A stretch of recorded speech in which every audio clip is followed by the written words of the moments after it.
الشيطان الرجيم بسم الله الرحمن الرحيم والضحى والليل إذا سجى ما ودعك ربك وما قلى وللآخرة خير لك من الأولى ولسوف يعطيك ربك فترضى ألم يجدك يتيما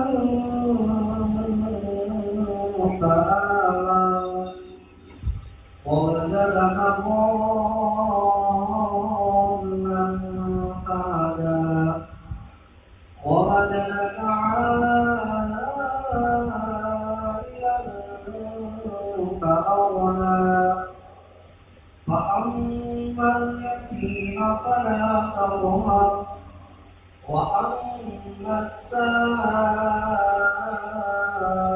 فلا تنهر وأما بنعمة ربك فحدث صدق الله العظيم. السلام عليكم ورحمة الله. میرے دل پہ لب ہے نبی نبی میرا دل مقام حبیب ہے میرے دل پہ لب ہے نبی نبی میرا دل مقام حبیب ہے میں مریض عشق رسول ہوں وہ حبیب میرا طبیب ہے میرے دل پہ لب ہے نبی نبی میرا اس نبی سے ہے رابطہ جہاں سر جھکاتے ہیں انبیاء میرا اس نبی سے ہے رابطہ جہاں سر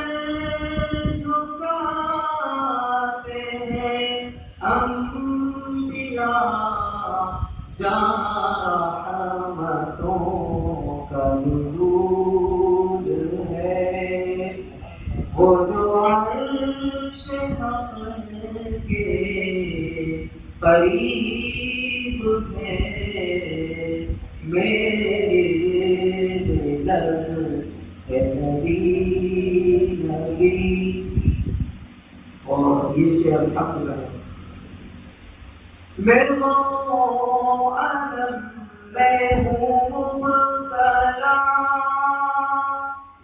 کوئی کیا کرے گا میری دوا میں عالم میں ہوں مبتلا میں عالم میں ہوں مبتلا کوئی کیا کرے گا میری دوا میرا رو جہاں کے سوا شاہ کون اتنا قریب ہے میرا رو جہاں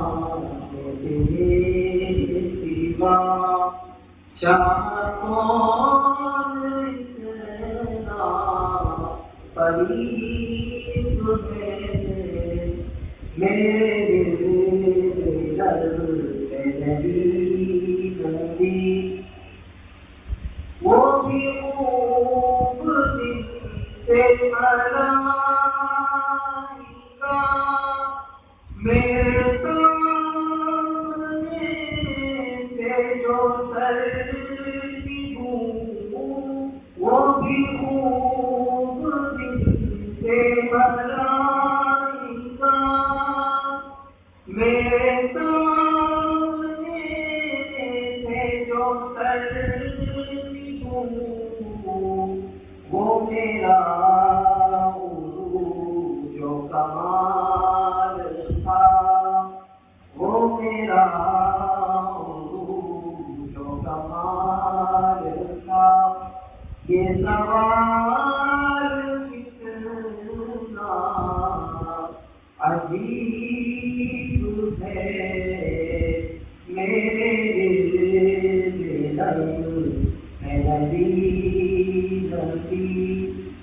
میرا دل مقام حبیب ہے میں مریض رسول ہوں الحمد لله رب العالمين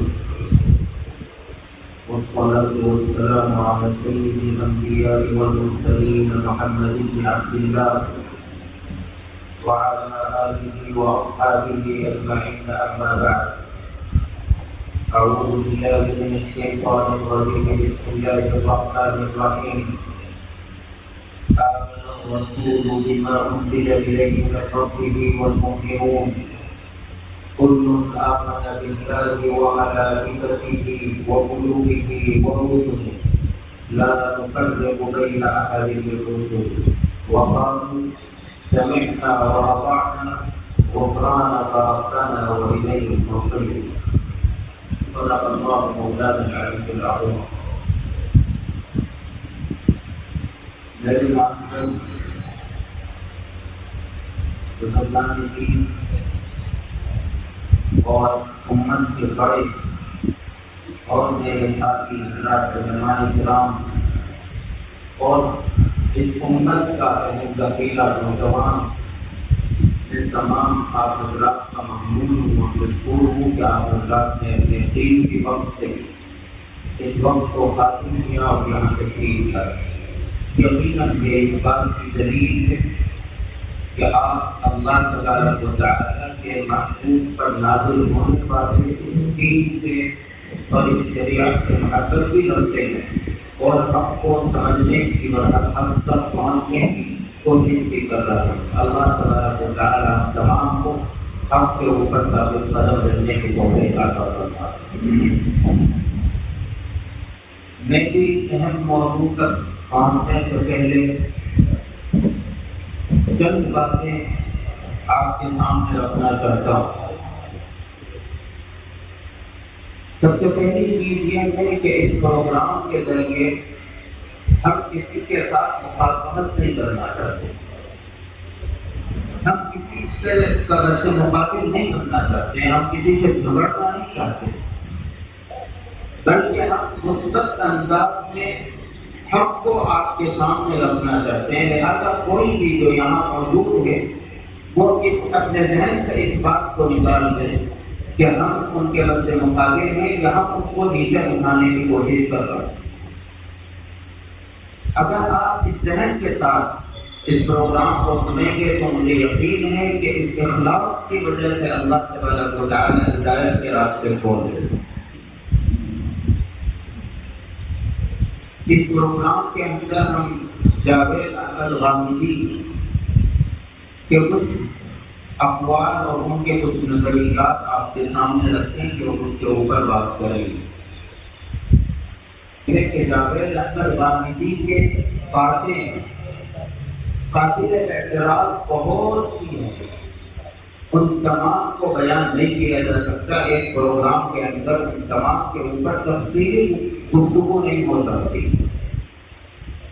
لہٰذا آج جو ہم نے موضوع طے کیے ہیں ان موضوع کو منتخب کیا ہے جو موضوع کے عقیدے سے تعلق رکھتے ہیں, اس لیے کہ عقیدہ وہ سب سے اہم چیز ہے. ہم میں سے ہر آدمی جانتا ہے کہ عمل کے اندر کوتاہی کا ہو جانا یا کمی کا ہو جانا یہ اللہ کے ہاں قابل معافی ہو سکتا ہے, لیکن عقیدے کے اندر اگر کوئی کمی رہ جائے یا کوتاہی رہ جائے تو یہ قابل قبول نہیں ہوتا۔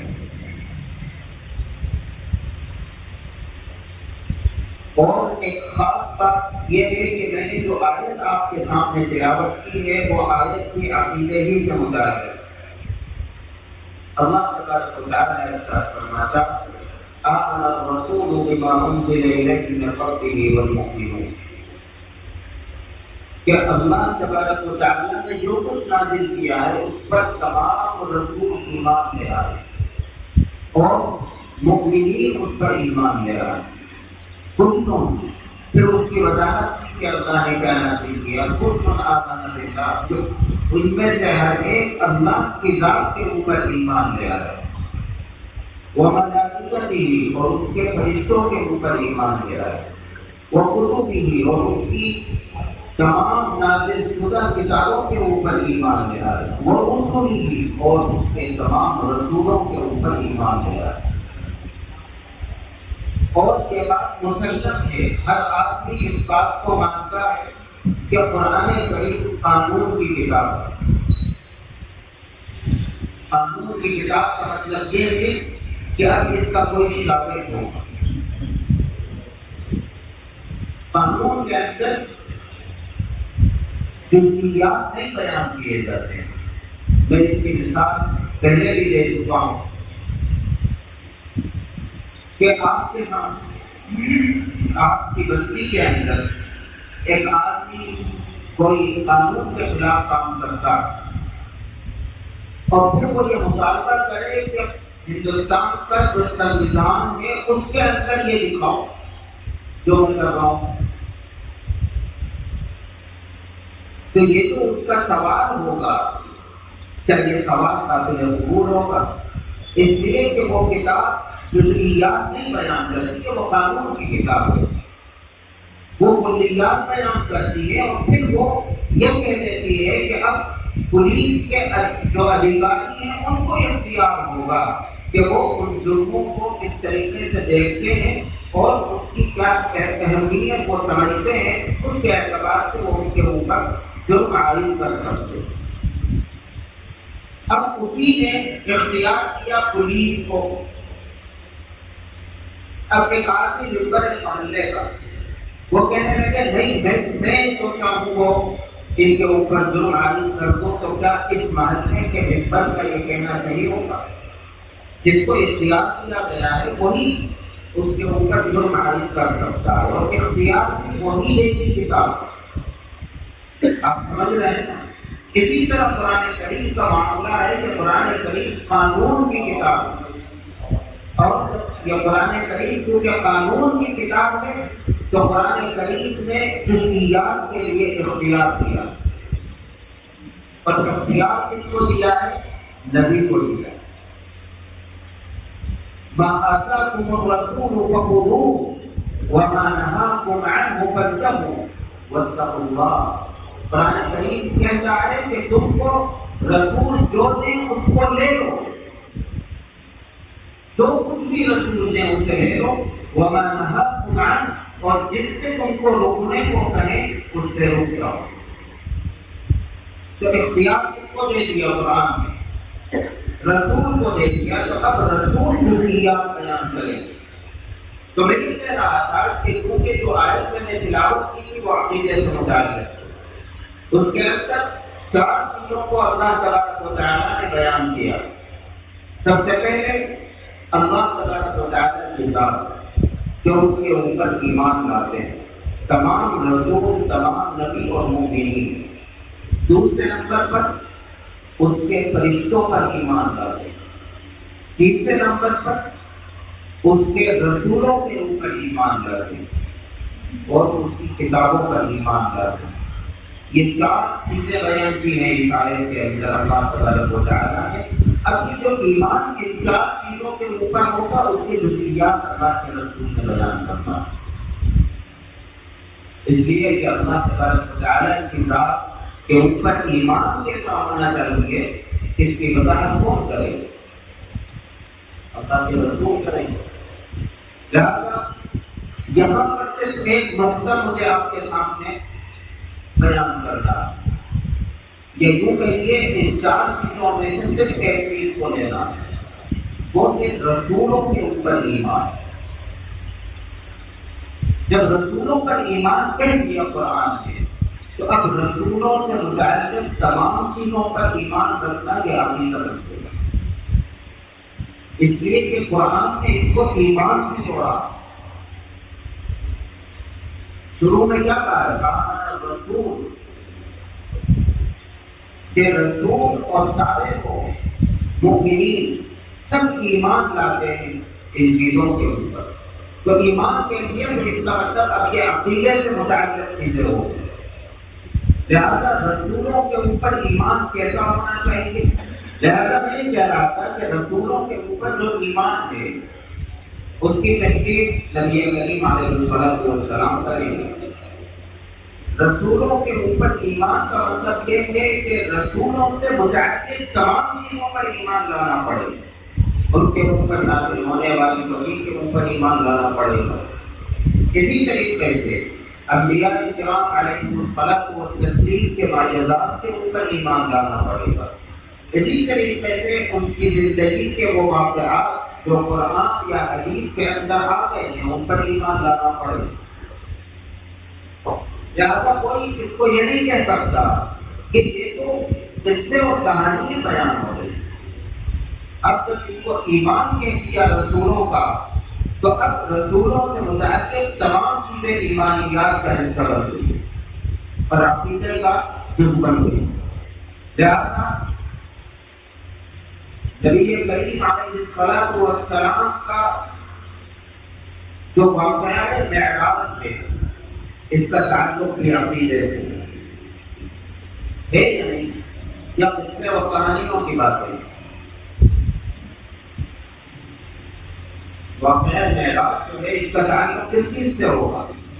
عقیدے سے جا کر جڑ جاتا ہے دو وجوہات کی بنا پر۔ ایک وجہ تو انبیاء کا معجزہ ہے، دوسری وجہ یہ ہے کہ معجزات من جانب اللہ ہوتے ہیں، اللہ کی مرضی سے ہوتے ہیں، اللہ کے حکم سے ہوتے ہیں، لہذا اس کی نفی گویا کہ اللہ کے حکم کی نفی۔ لہذا علماء نے حضرات صحابہ رضوان اللہ تعالی علیہم اجمعین کے وقت سے آج تک پوری امت کا اس بات پر اجماع رہا ہے کہ معراج جو ہے وہ اللہ کے رسول کا بڑا معجزہ ہے اور اس کا تعلق عقیدے سے۔ ایک تو ہمارا موضوع یہ، دوسرا موضوع ہمارا حیات عیسیٰ علیہ الصلوۃ والسلام۔ اور جیسا کہ میں نے ابھی اس آیت سے ثابت کیا کہ انبیاء اور رسولوں کی تمام چیزیں اب ایمان کا جز بن گئی، لہذا حیات عیسیٰ علیہ الصلوۃ والسلام جو ہے اس کا تعلق بھی ایمانیات اور عقیدے سے جڑ جاتا ہے۔ اور اس کو علماء کرام نے لکھا، اور اس کے ضمن میں آیات کی غلط تشریح یہ تیسرا عنوان ہے جو اس کے ضمن میں آتا ہے۔ لہذا شروعات کریں گے نبی کریم علیہ الصلوۃ والسلام کی معراج۔ اب اس سلسلے میں ایک چیز سمجھ لیجیے، معراج کے تمام لوگ قائل ہیں، کوئی انکار نہیں کرتا معراج۔ فرق اتنا ہے کہ جو معراج کے ممکن ہیں وہ اس معنی پر ممکن ہے کہ وہ معراج کو جسمانی نہیں مانتے، خواب مانتے۔ معراج کو تو وہ نہیں مانتے ہیں، لیکن وہ یہ کہتے ہیں کہ یہ معراج جو ہے یہ معراج جسمانی نہیں ہے۔ اللہ کے رسول نے اس معراج کو جو واقعات بیان کیے ہیں، جو احوال بیان کیے ہیں، وہ تمام چیزیں اللہ کے رسول کو خواب میں دکھائی، جسم کے ساتھ اللہ کے رسول نے یہ سفر نہیں کیا۔ لہٰذا جاوید باقری صاحب اس بات کو بڑے دھڑلے سے اور کھلے عام کہتے ہیں، تو میں اس موضوع کو شروع کرنے سے پہلے ان کی بات آپ کو سنا دینا چاہتا ہوں۔ ہم نہیں کہیں کہ آپ کے منہ میں استدلال ہے اور آپ کی یہ تعبیر ہے کہ وہ رونا تھا، اس حوالے سے علماء آپ سے متفق نہیں ہیں. ان کے معراج کا واقعہ جو آپ کے نزدیک سورہ بنی اسرائیل میں بیان ہوا ہے اور اس واقعے کی نوعیت کیا تھی یہ بھی آپ نے تو بیان فرمایا کہ وہ اسی سورہ کے آیت 60 کو بیان کر دیا کہ وہ رویا. ہم دیکھتے ہیں کہ آپ کے جو استدلال ہے اور آپ کی جو تعلیم ہے کہ وہ رویا تھا اس حوالے سے علماء آپ سے متفق نہیں ہیں. ان کا استدلال کیا ہے کہ مختصر میں بیان کر دیتا ہوں. ہمارے علماء کے نزدیک یہ جو رویا کا لفظ نے استعمال کیا ہے یہ کس معنی میں آتا ہے؟ یہ لکھتے ہیں کہ لغت میں رویا مطلق روح یعنی دیکھنے کے معنی میں بھی آتا ہے اور یہی اس کے حقیقی معنی ہے. یہ میں آپ کے سامنے پڑھنا ہوں. علامہ جمال الدین قاسمی کا ایک اقتباس ہے. اس کے علاوہ ابن حجر لکھتے ہیں وہ یہ کہتے ہیں کہ یہ لفظ رویا یہ آنکھ سے مشاہدے پر بھی بولا جاتا ہے جو کہ عالم میں بیداری میں کیا جاتا ہے. ذہن نہیں لیتے. بہت معروف شاعر ہے زبان ہے عرب ہے ان کا ایک شعر نقل کیا لفظی طور پر استشاد کر کے یہ بتایا ہے کہ لیکن انہوں نے بھی رویا کا یہ لفظ عالم بیداری میں آنکھ سے دیکھنے کے معنی میں استعمال کیا. مصنف کا بڑا مشہور شعر ہے ورویا کا احلف العیونی من الرمزی یعنی تیرا دیکھا نہ دیکھنے سے آنکھوں کے لیے شیریں کا رہے. یہاں پر اسی طور پر آنکھوں سے دیکھنے کی بات کی جا رہی ہے. امام صاحب رویا سے مراد کیا ہے؟ واقعہ جو بنی اسرائیل سورہ میں بیان ہوا رسول اللہ صلی اللہ علیہ وسلم کو رویا میں ایک مشاہدہ کروایا گیا. یہ رویا کو علماء کہتے ہیں کہ آنکھ سے دیکھنے کے معنی میں آتا ہے آپ کی کمی ہوئی ہے. اس کا اتفاق ہو گیا ہے کہ قرآن مجید اس کے بعد آپ جی یہ تو سب مانتے ہیں آئے صاحب ہوا اس کے بعد ہوا ہے اسی واقعے کے لیے ہوا ہے. اس کا بھی اتفاق ہے.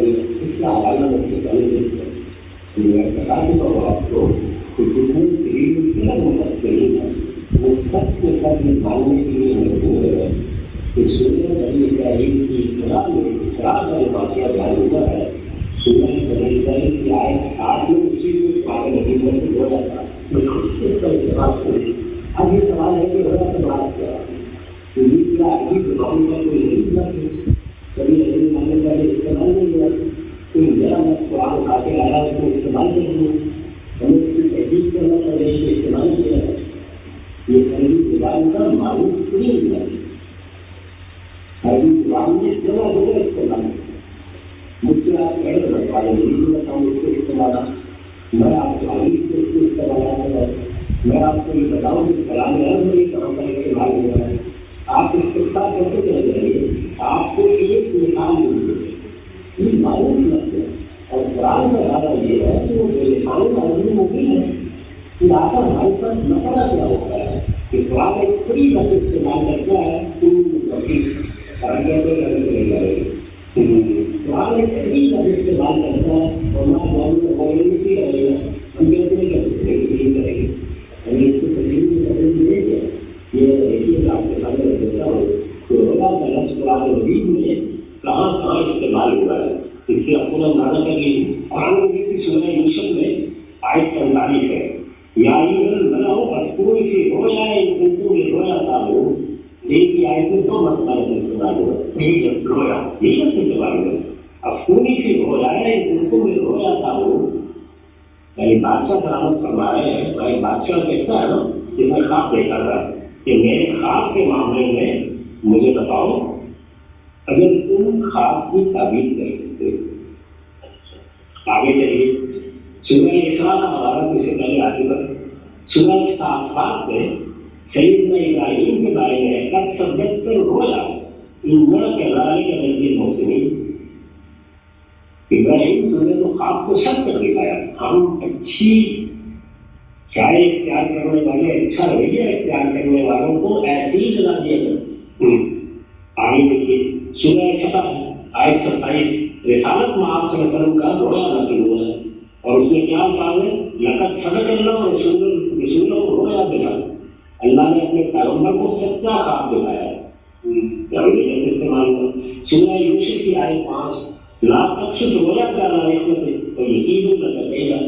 سیدنا یعقوب کا جملہ ہے کہ یہ جو اپنا خواب ہے یہ اپنے بھائیوں کو نہ سنانا وہ کہیں تمہارے خلاف کوئی تبدیل ہو جائے.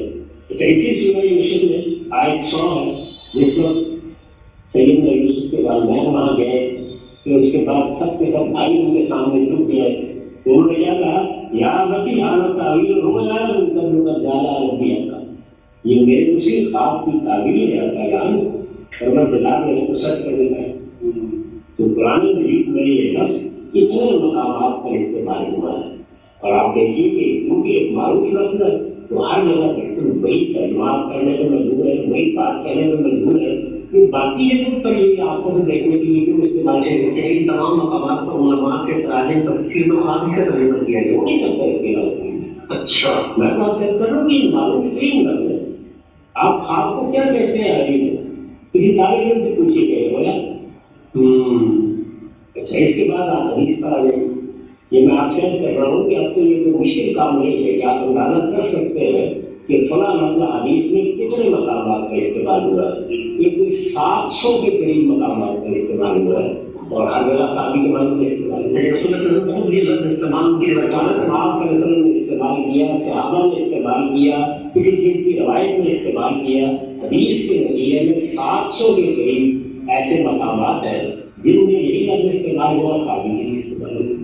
اچھا، تو اس وجہ سے جب آپ کسی لفظ کے بارے میں بحث کر رہے ہوتے ہیں تو آپ کو دیکھنا چاہیے کہ آپ اسے اس کی اصل معنی سے، اس کے معروف معنی سے، اس کے مستعمل معنی سے کیسے ہٹا رہے ہیں، یعنی کیا دلیل ہے اس کی۔ اچھا پھر مسئلہ کیا پیش آ گیا ہے جب یہ بات کہی جاتی ہے کہ یہاں اس معنی میں استعمال نہیں ہوا، کیا مسئلہ پیدا نہیں؟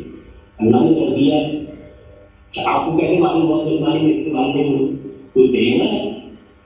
اللہ تعالیٰ نے کوئی چیز وہاں بیان کر دی ہے، اگر کسی لفظ کو اس کے معروف، اس کے متداول، اس کے مستعمل معنی سے ہٹانا کے شرط ہو تو آپ کو طریقہ لائیے نا۔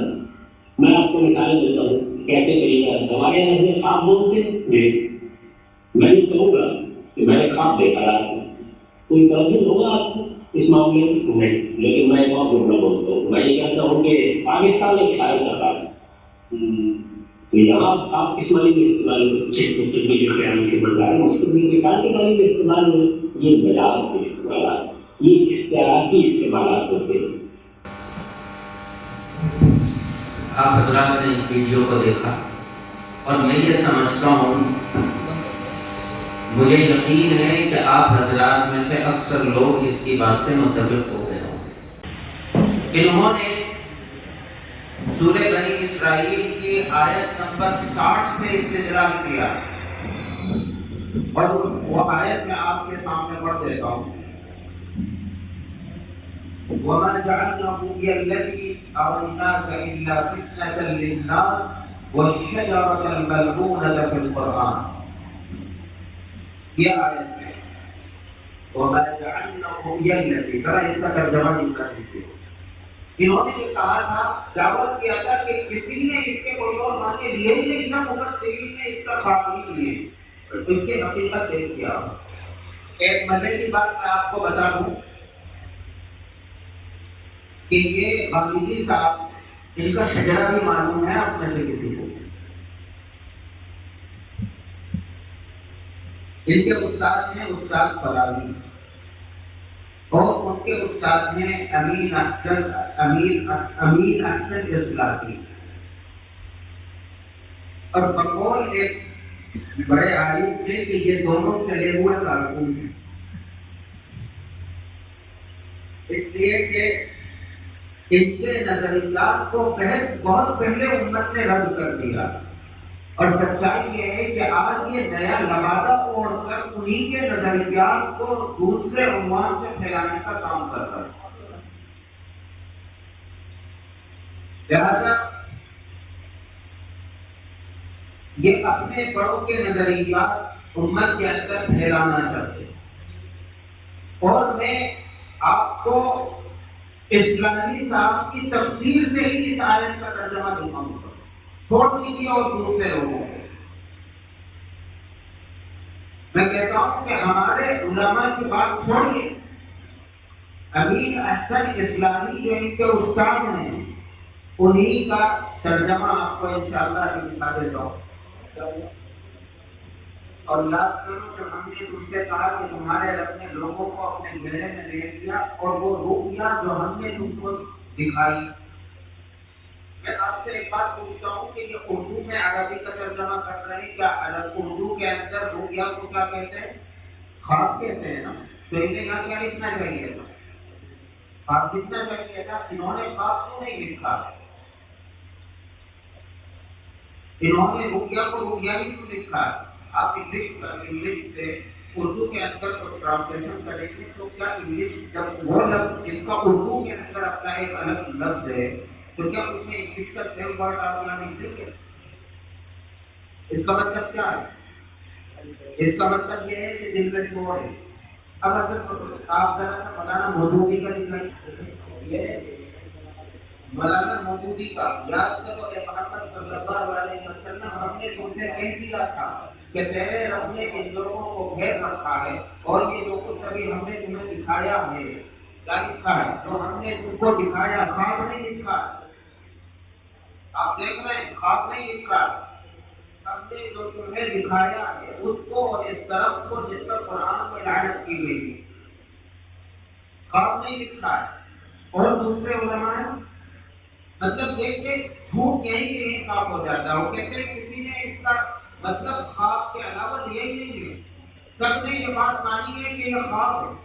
آپ خود دیکھیے کہ یہ بات جھوٹ نکلی یا سچ نکلی۔ ابھی ہم نے اپنے بڑوں کی کا ترجمہ تو دکھایا ہی نہیں، سب دوسروں ہی کا دکھا رہے ہیں۔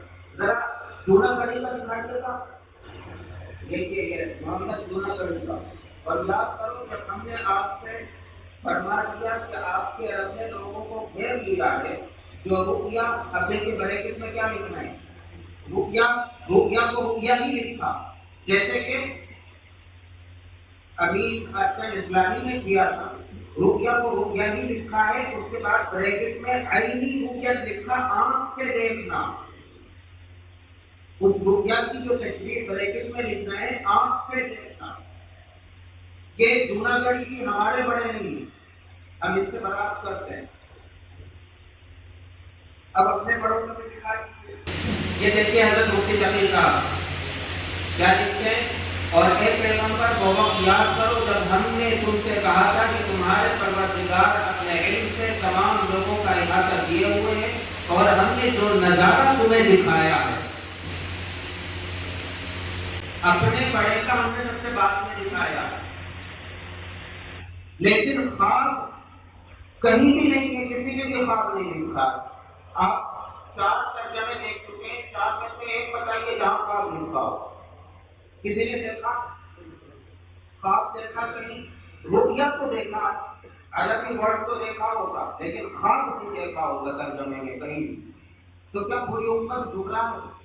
سارے لوگ گمراہ ہیں۔ یہی ایک ایسا ہے جس نے قرآن کو سمجھا ہے۔ ایک بات پہلے میں ایک جھوٹ آپ کو بتا رہا ہوں، جو جھوٹ انہوں نے اپنی ویڈیو کے اندر بولا، اور ہمارے لوگ ان سب چیزوں سے دھوکہ کھا جاتے ہیں کہ یہ تو سب کے سامنے بیٹھ کر دھڑلے سے کہہ رہا ہے اور تمام مفسرین کو کہہ رہا کہ کسی نے لکھا ہی نہیں ہے۔ اب ہمارے پاس نہ تو اتنی معلومات ہے کہ ہم ان کے ترجمے سارے دیکھ لیں گے، نہ ہمارے پاس وقت ہے، لہٰذا ہم آج کل کر کے ان کی بات کو تسلیم کر لیں گے۔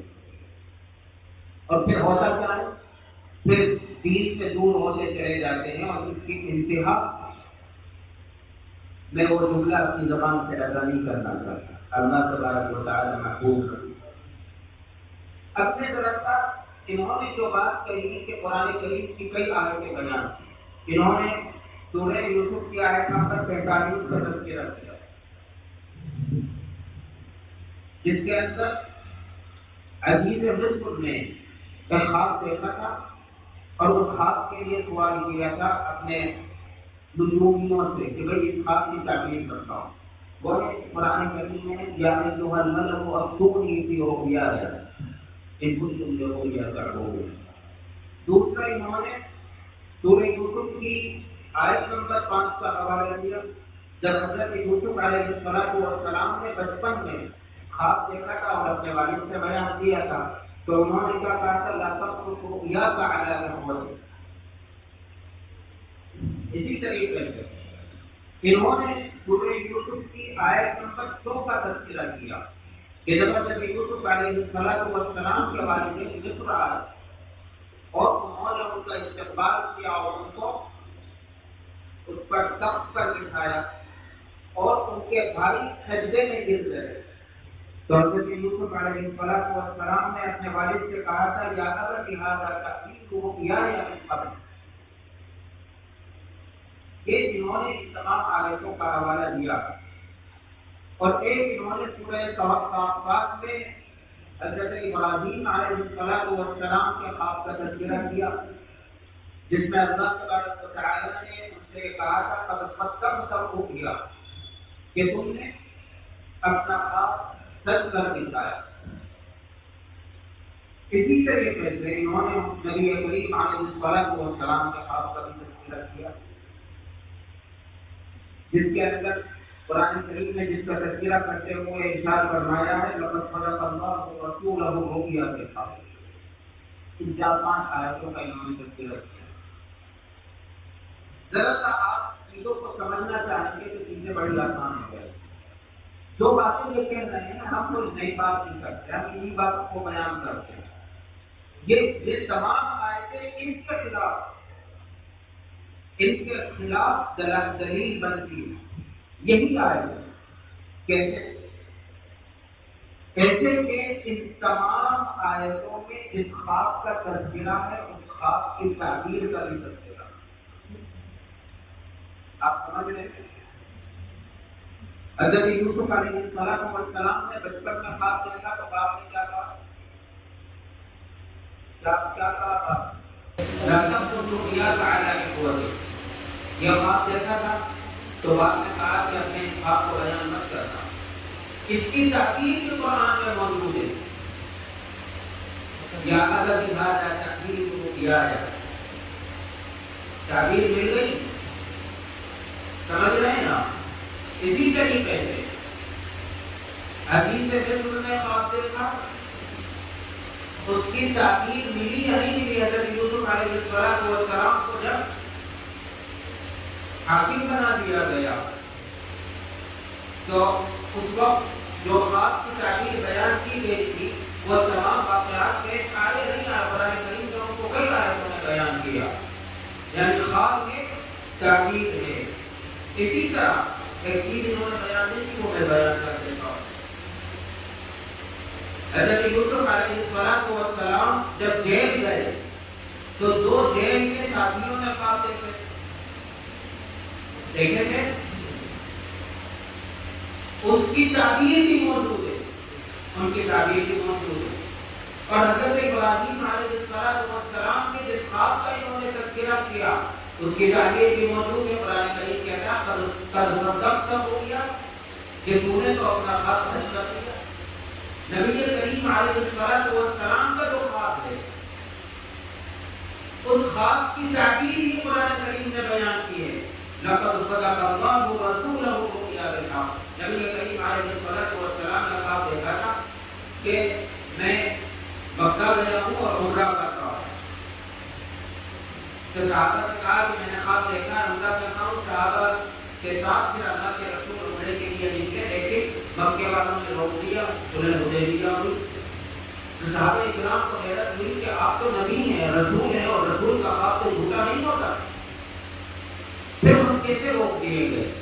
تو نبی کریم علیہ السلام نے ارشاد فرمایا تھا کہ خواب میں مجھے دکھایا گیا تھا کہ میں عمرہ کر رہا ہوں، خواب جھوٹا نہیں ہے، البتہ خواب کے اندر وقت نہیں بتایا گیا، ہو سکتا ہے کہ اگلے سال یہ خواب پورا ہو، لہٰذا وہاں سے واپس لوٹ گئے اور پھر اگلے سال اللہ کے رسول گئے اور اس عمرے کو کیا اور اسی طریقے سے کیا جیسے کہ خواب میں دیکھا۔ تو یہ خواب سچا ہوا تو قرآن کریم کی آیت آ گئی لقد صدق اللہ رسولہ الرؤیا بالحق، یعنی قرآن کریم نے جہاں بھی خواب کا تذکرہ کیا ہے وہیں قرآن کریم نے اس کی تعبیر کا بھی تذکرہ کیا۔ ہم مان لیتے ہیں تمہاری بات کہ یہ خواب ہے، تو اس کی تعبیر کہاں؟ سوال یہ ہے کہ اگر یہ خواب ہے تو تعبیر کہاں ہے؟ تعبیر دکھاؤ۔ اونٹ سوئی کے ناکے میں سے تو گزر سکتا ہے لیکن تم خواب کی تعبیر نہیں کر سکتے۔ اگر یہ خواب ہے تو، اگر تمہارا دعویٰ صحیح ہے تو۔ دوسری بات، تم نے خود یہ بات کہی کہ اگر کوئی لفظ کسی اور معنی میں استعمال کیا جائے گا تو اس کے لیے قرینہ ہوگا۔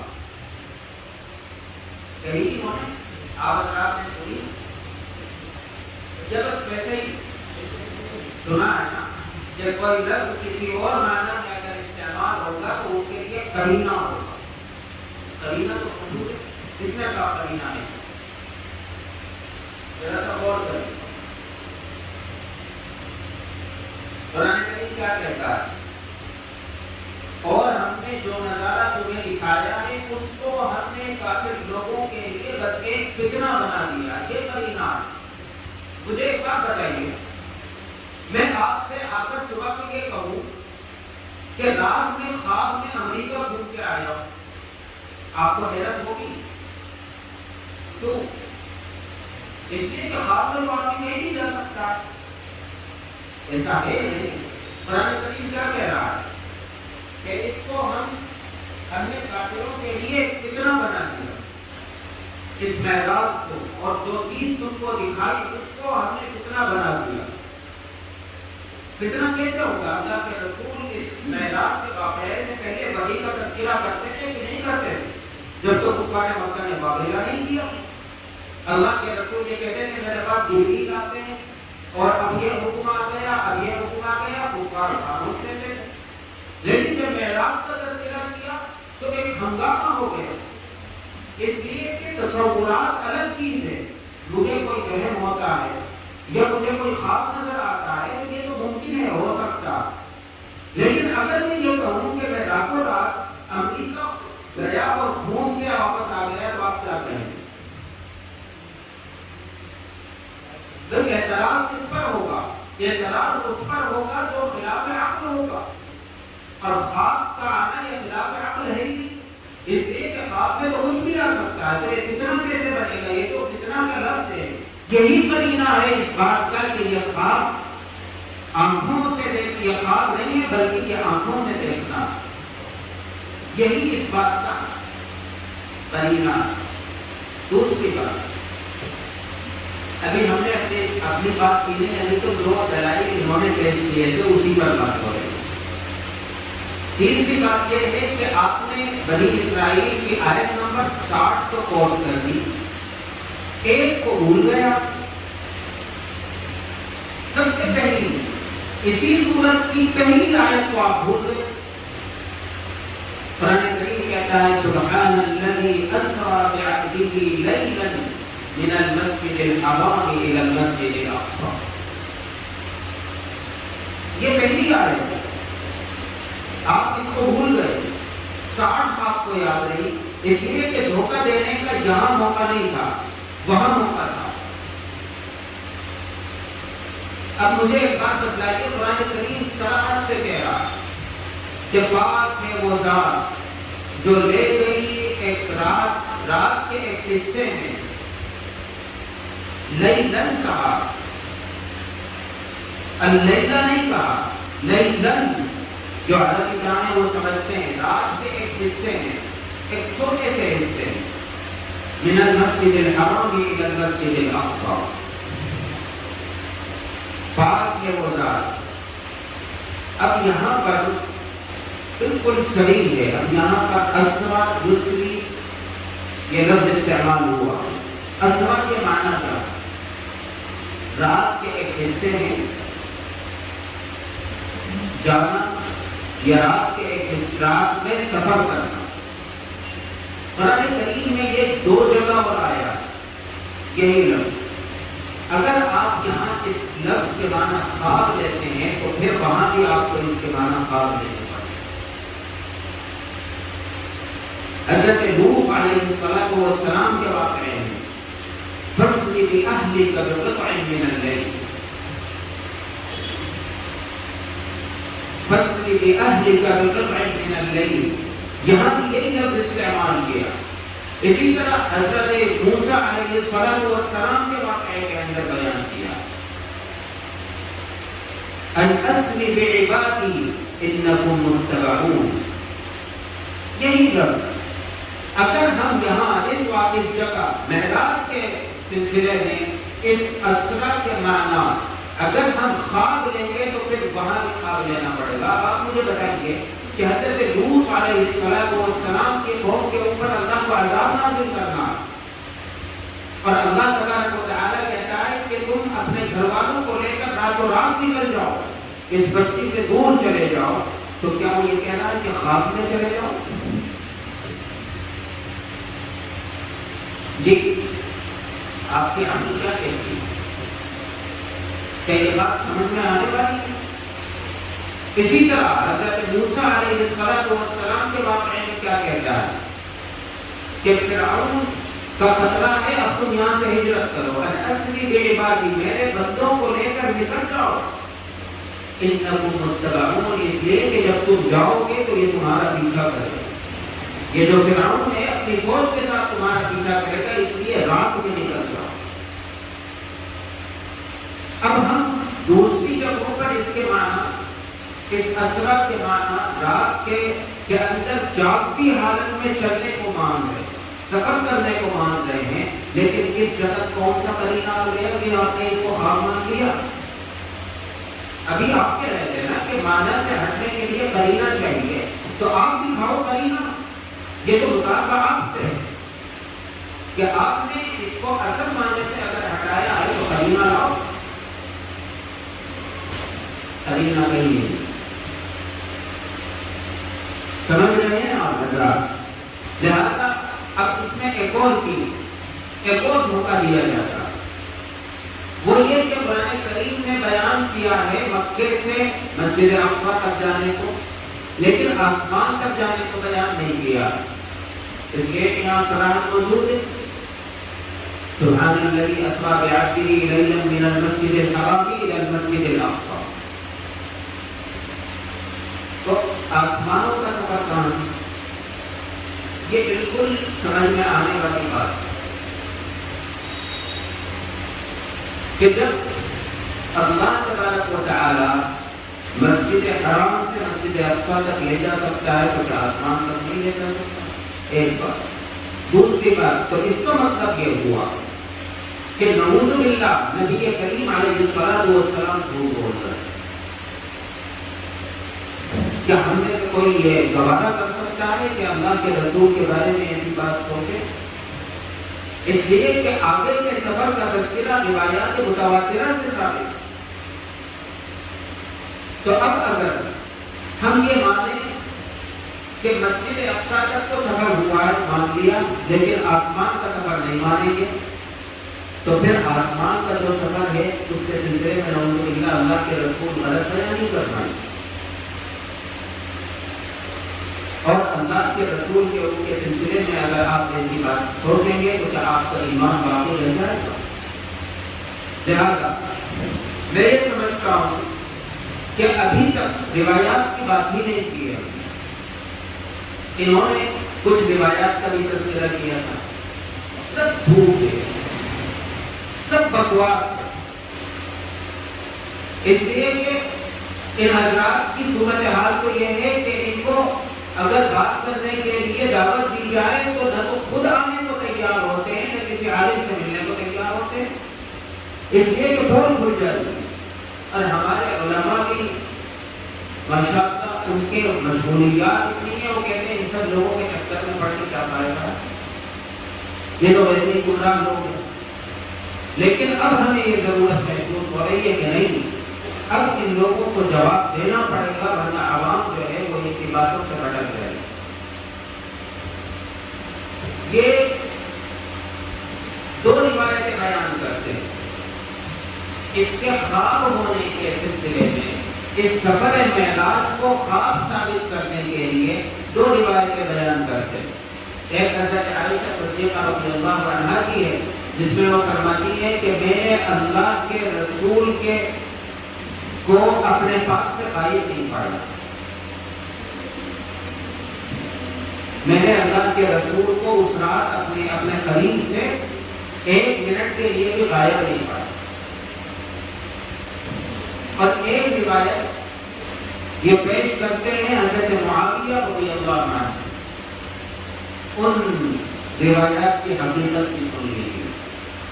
یہ دونوں روایتیں ایسی ہیں جو کتب احادیث میں ہے ہی نہیں،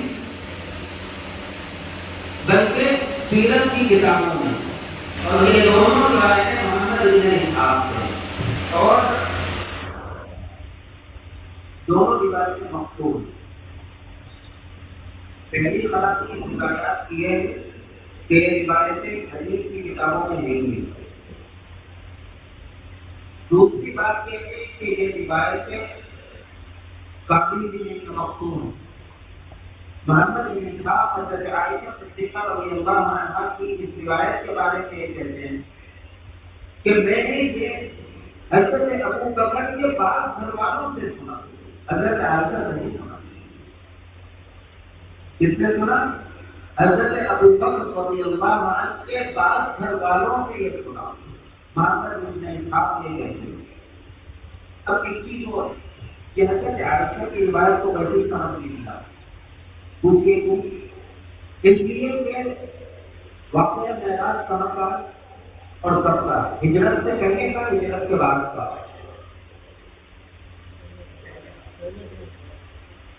عوام سے پوچھا ہو، حضرت آپ سے نہیں پوچھ رہا ہوں، پہلے کا ہے بعد کا ہے؟ ہجرت سے پہلے کا ہے، مکے کے دور کا، اور حضرت عائشہ صدیقہ رضی اللہ عنہا نبی کریم علیہ الصلوۃ والسلام کے گھر میں تشریف لائی ہیں ہجرت کے بعد۔ تو حضرت عائشہ یہ کیسے کہہ سکتی ہیں کہ میں نے اللہ کے رسول کو اس رات اپنے سے یا اپنے قریب سے دور ہی نہیں پائی، جبکہ وہ ان کے گھر آئی ہی نہیں تھی، نکاح ہی میں نہیں آئی؟ تو یہ روایت کیسی آپ لوگ سمجھتے ہیں؟ مجھے اس کی وضاحت کرنے کی ضرورت نہیں۔